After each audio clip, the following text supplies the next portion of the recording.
wants to be confident. Confident is powerful, it's sexy, it's attractive.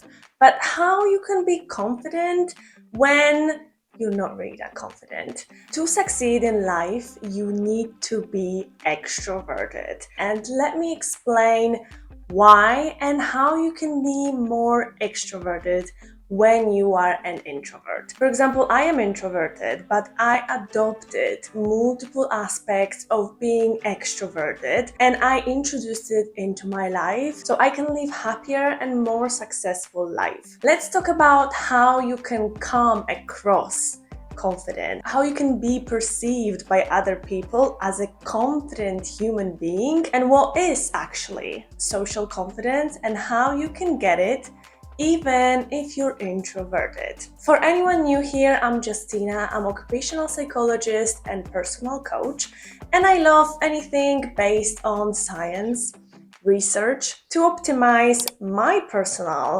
physical and mental health, but also other people's mental and physical health. And let me tell you that you cannot change who you are necessarily. If you're extroverted or introverted, this is how you basically charge your batteries. So introverts charge their batteries by being in solitude, by spending time alone. And extroverts gather the energy in social events. So even if you are introverted, like me, doesn't mean that you have to be closed, that you have to just spend time alone all the time and be extremely shy. So first, let's talk about the differences between being introverted and extroverted. Introverts usually are more independent. They like deeper connections. They like deeper conversation, no small talks. They are more self-aware because they spend so much time thinking,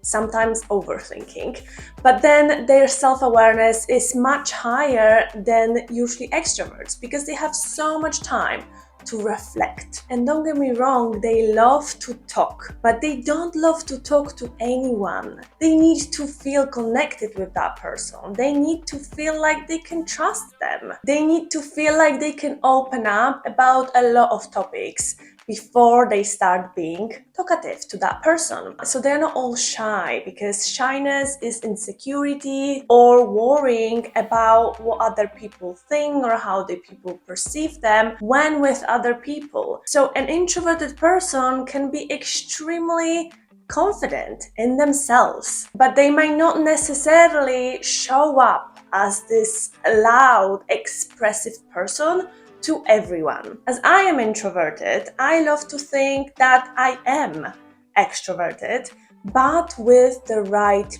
people. When I'm surrounded by my closest people, my sister or my partner, I do not feel like I need that much time alone, because these are the people that understand me, I'm vibing with them, and I feel totally comfortable with. So it's not that I am introverted per se.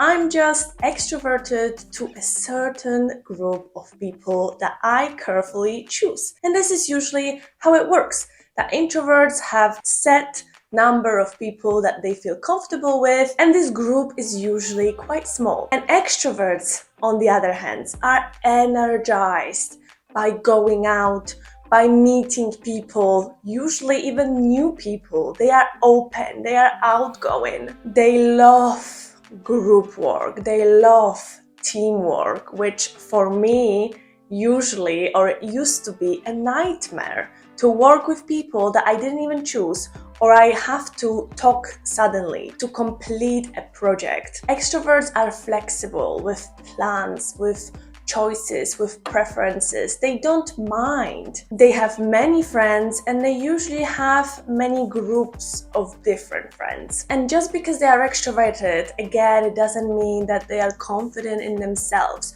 Usually the loudest people in the room are the ones that they are the most insecure, because they need to talk about themselves so much to prove others that they are worthy. The same behavior you can see with dogs, that chihuahuas are so small, but they bark usually the loudest because they are so small that this is probably their only advantage.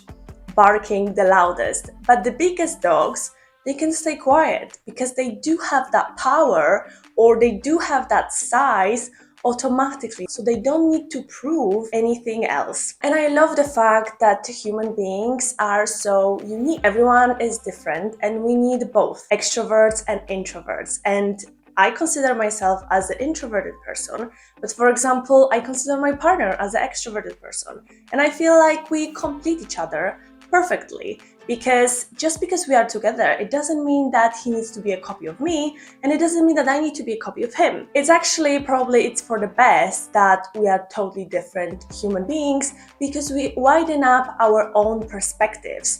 We make ourselves more open-minded because we follow totally different paths. But unfortunately, today's world is created for extroverted people. To be successful on every aspect of your life, you need to be extroverted, or you need to show extroverted traits. If you want to be successful in dating and you are single, for example, you cannot just keep on sitting in your house and waiting until your dream partner will knock to your door, because I bet that it's not going to happen. So in a dating world, you need to go out there, you need to talk with strangers, you need to discover what you like, what you don't like, you need to give chance to a lot of people. The same with career. Even though you're doing your job greatly, to be truly appreciated, you need to talk about your achievements.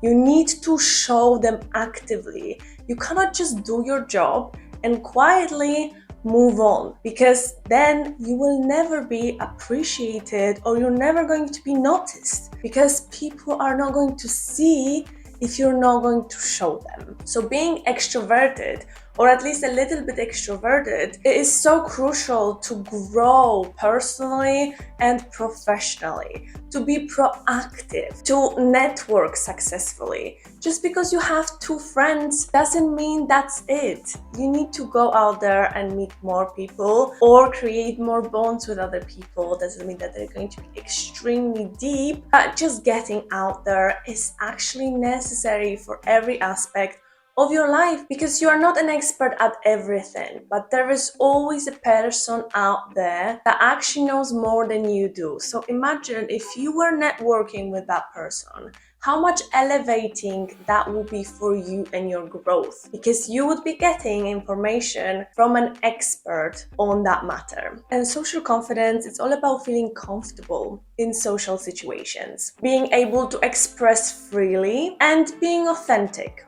So you're showing up to a total bunch of strangers, but you show up in an authentic way, just the way you are, not pretending to be someone else. And you're not overly worried how people perceive you, because you have confidence in yourself. And at the end of the day, if they don't like who you are, you like who you are. And this is all that matters. And as I mentioned before, social confidence is really crucial for many aspects of your life, but also for your well-being. Because imagine if you were going out there and push yourself farther and farther, you would be, first of all, so proud of conquering your fears, but also you would be learning so much about yourself, and you would be realizing that at the end of the day, the environment is not that scary.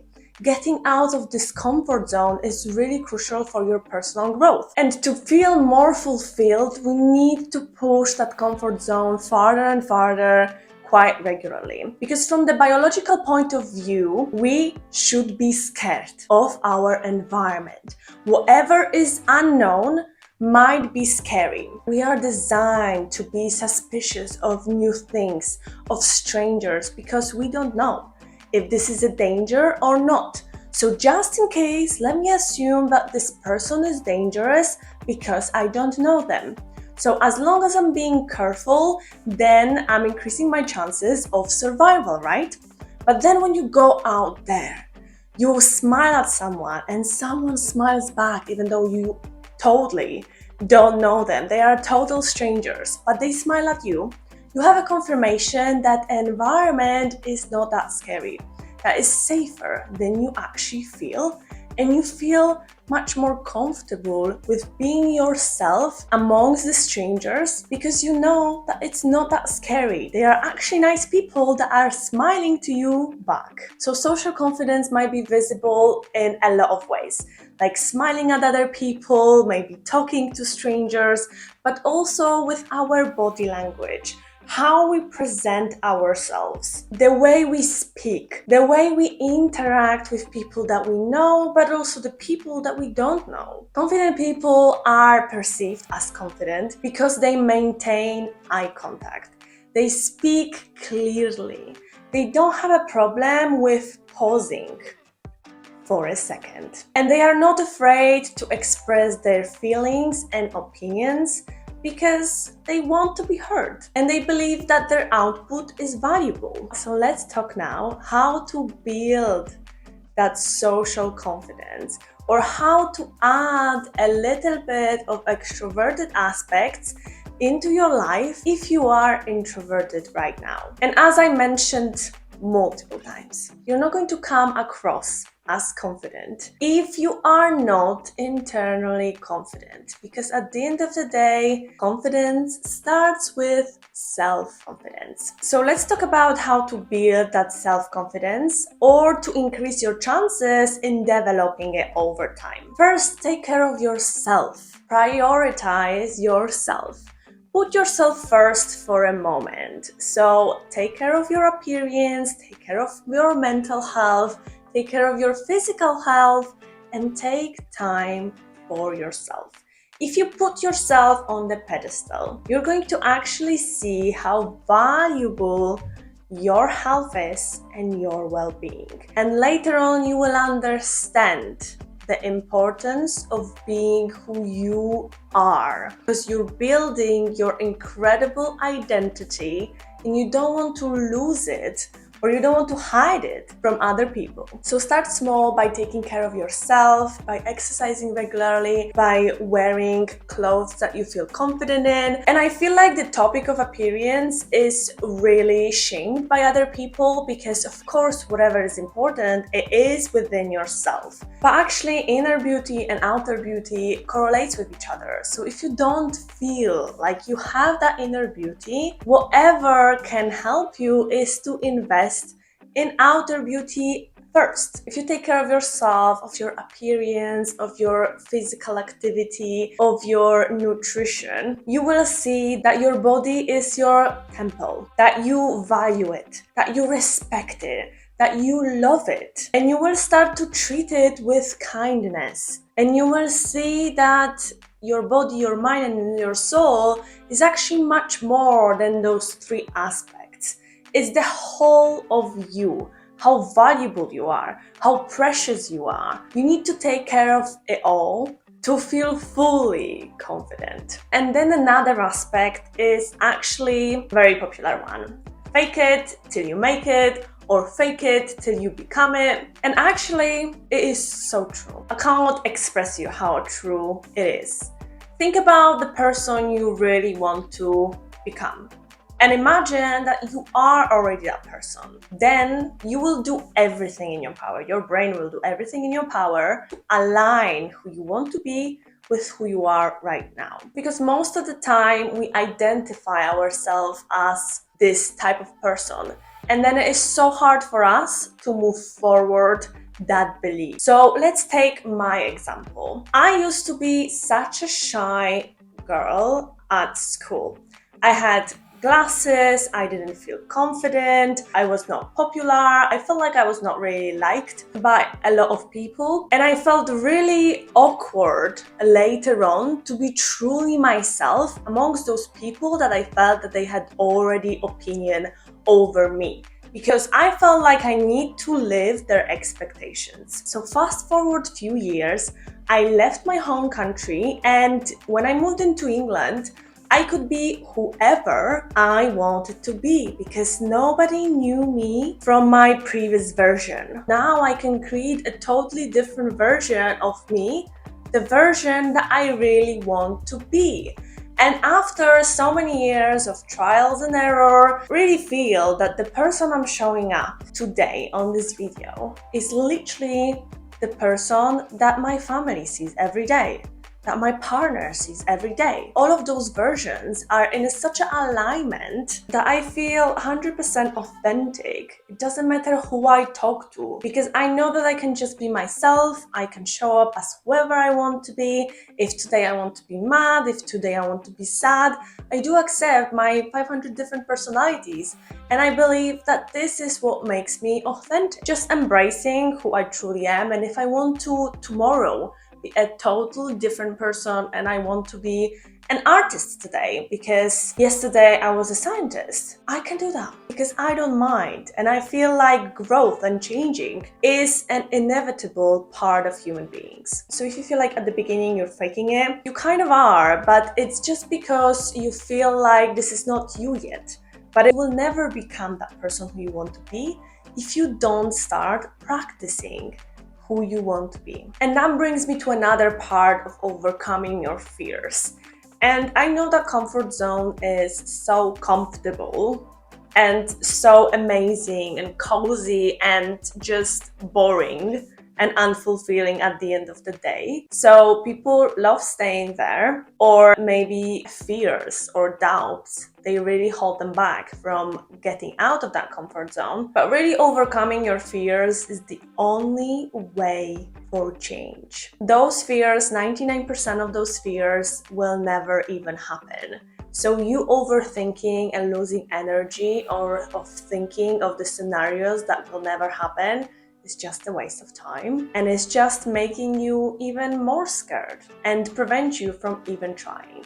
So for example, when you are in a social gathering and people look at you and you start being self-conscious, you start having fears or you start overthinking, then somebody is judging you, somebody's criticizing you. Why they are looking at me?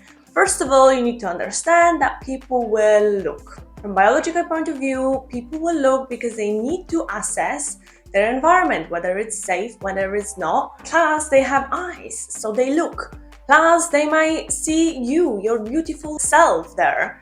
So they want to look at pretty things. So first understand that looking is normal, and you look at other people as well. And second of all, why are you thinking that those people are judging you or criticizing you? What about if they actually admire you? If they are interested in your outfit, or if they think, wow, this person is amazing, I want to be friends with them. What if they see you in the positive light? Plus, surprisingly, just because you feel like everyone is looking at you, it's not actually true. It's the same when you go to the gym for the first time and you are so scared to go for machines, for example, because there are so many people and you have feeling like everyone is just watching you. And the thing is that everyone is so focused on themselves, on whatever they do. And everyone is overthinking that other people are looking at them, that they are so busy in their head to even notice you. But you spend so much time thinking that they're looking at you. Most of the time, you're not that important for them because they are important for themselves to even look at you or think about you for such a long time. Even if they criticize you, even if they judged you for a second, they are complete strangers. And once you will stop being in their visual circle, they will move on. They will not remember you. How many times have you ever thought about some random stranger you saw on Tuesday afternoon? Probably never. Exactly my point. One thing that really helped me to be more extroverted in social gathering is to really believe that every single human creature is nice and is kind. And at the end of the day, it's true. Even though you don't know someone and they look so serious, so judgy, so bitchy, they are a nice person, at least to someone. So when I approach those people, I really want to come from a kindness place, from a curious place, not to show off myself, but to get to know them, to get to know their story, because I believe that their story is unique. That story made them who they are today, and I feel like if they want to share it with me, that's incredible, and I will learn so much from that story. So the moment you realize that people don't want the worst for you, they don't want to kill you or criticize you or put you down or destroy your life because why, you're a total stranger, this is the moment when you actually start seeing your environment as a great environment. There is nothing to fear about. But if actually in an environment you have those people that are criticizing you, are putting you down, are letting you down, are constantly wishing you the worst, that means that those people are actually below you. And for me personally, it doesn't really worry me, that fact that they criticize me or they try to put me down. It means that they are insecure with themselves, they have problems on their own, and they feel threatened for some reason by my presence or my behavior or my actions. Because people who are more successful than you or people who wish you the best, they're not going to criticize you for you trying or doing something. They will come from a more understanding place. But if somebody is less understanding, that's usually the space of being jealous, close-minded, somehow threatened, somehow insecure in their own behavior or who they are. Plus, whatever they say, why would their opinion matter to you that much?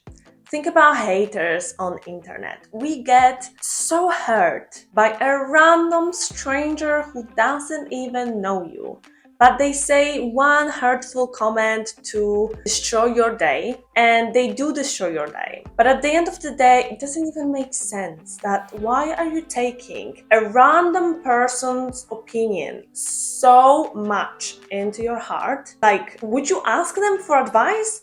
Would you ask some random stranger for advice and you would actually apply that advice? I bet you wouldn't even consider that, because what the hell do they even know about your life? But then at the end of the day, when they say something hurtful, you take it so seriously. Take your advice, take your opinion more seriously than some random stranger's opinion. You've been with yourself for a whole life journey, so you know best, or you know better than them. And one more thing, when you're getting out of comfort zone, I know that it is scary and we want to be designed to feel fear, to be prepared for the worst. But in a moment, think about all the moments when you did something scary and it actually turned out to be fine. Like, you didn't die. Nothing really happened. This is the moment when I'm thinking about all the moments when I was doing something that was incredibly scary. My first social networking event. I was scared, but then I survived. I did well. I met incredible people. Or my first job interview. It was fine. Like, I actually learned so much. Or me moving abroad to UK at age of 18. It was scary, crazy. Probably wouldn't repeat that. Questionable, but I've learned so much. Even if it wasn't all smooth and amazing, I've learned so much, and I'm so grateful. So at the end of the day, it turned out to be fine, it turned out to be great. So these are my proof that even if I'm getting out of my comfort zone and things will not go the way I want, it's still going to be fine. It's like, what doesn't kill you will makes you stronger, and it's actually so freaking truth. So remember about those moments when you've done something and you were so scared, but then it was so great. I can give you another example. Last time, my sister, for the first time, she went on holidays alone. And of course, at the beginning, she had some worries. She started thinking about possible worse or bad scenarios, what will happen there. But you know what? I told her not to overthink, just go and see how this holiday will really be. And at the end of these holidays, she was so happy that she went there and she had incredible time. And it is really sometimes not fair that our fear is trying to stop us from having all those fulfilling experiences or all those moments that we can grow so much from. So if you're preparing for a social event, or you need to go to school and present something, or you have a public speaking opportunity, first understand that fear is normal. Feeling uncomfortable is normal, because that means that you're getting out of your comfort zone and you're growing in that moment. And then think about what is the worst thing that can happen. Well, you will go there, you will give your speech, and it might not be the best, but you will be doing your best. And later on you can reflect what you could have done differently, but you already have that experience, that first step of trying. And later on you improve and you improve and you become an expert of public speaking or social events. There is no better way of overcoming your fear than exposure therapy. You need to be exposed, and you can start small with a little bit bigger gathering than usual, or just going and coming up to a stranger and asking about some random thing. And you know that later on you will not see that stranger ever again. So the consequences are not that high comparing to the social event that you need to spend 8 hours in and socialize and network with people for 8 hours straight. Social confidence is all about practicing. When you think about talking to your family, talking with your friends, you don't even overthink how you talk with them, because you come from an understanding place, from the place that you like them, that you love them, that you have connection, that you trust them. And if you are coming with the same energy to social gatherings where you don't know anyone, but you are so eager to learn about them because they might inspire you, or they might open up your world to so many new things that you cannot even imagine. That shifts all this perspective. That is not all about you, that you need to show up as the best version, the most confident, I need to prove who I am, how amazing I am. It's not about you. It's not necessarily also about them, how amazing they are, and it should be all about them, but it's all about creating that connection, widening up your friendships or perspectives, and gathering new knowledge. It's like education in real life. You don't have to ever meet those people again. You don't have to even feel the pressure that they will like you at the end of the day. The most important fact is that you will like yourself. Focus on the question if you even like them, if you like those people. And if you like those people, then start talking to them, start engaging more, and maybe even tell them that you like them, because people like people who like them. So if you tell someone that you like them, there is a high chance that they might like you too, because you like them. This doesn't work necessarily in romantic settings, but in a friendship likewise or acquaintance, it does. So just to recap, social confidence is all about how you feel, how comfortable you feel. And you want to mentally create that comfort in your head by removing that pressure of you succeeding, being liked by everyone, being praised by everyone, or avoid being judged or criticized. Focus on what you believe in and focus on what you do best. Be your own cheerleader, and then the rest will not matter. Because as long as you believe in yourself and you love and like yourself, then who cares if somebody else doesn't like you? So developing that self-love, that taking care of yourself, so then you can be kind to yourself. You can see yourself in the mirror and be like, I like who I am. I love that I am so nice to myself, and it's okay. That gives you that attractiveness, that lack of neediness, of screaming, please, please look at me and show me some kind of appreciation. Because if you are self-confident, people will feel it. You don't have to do anything. You don't have to speak. Because when you don't speak, you don't overthink, oh, I should talk about something or not. No, that silence is a confident silence.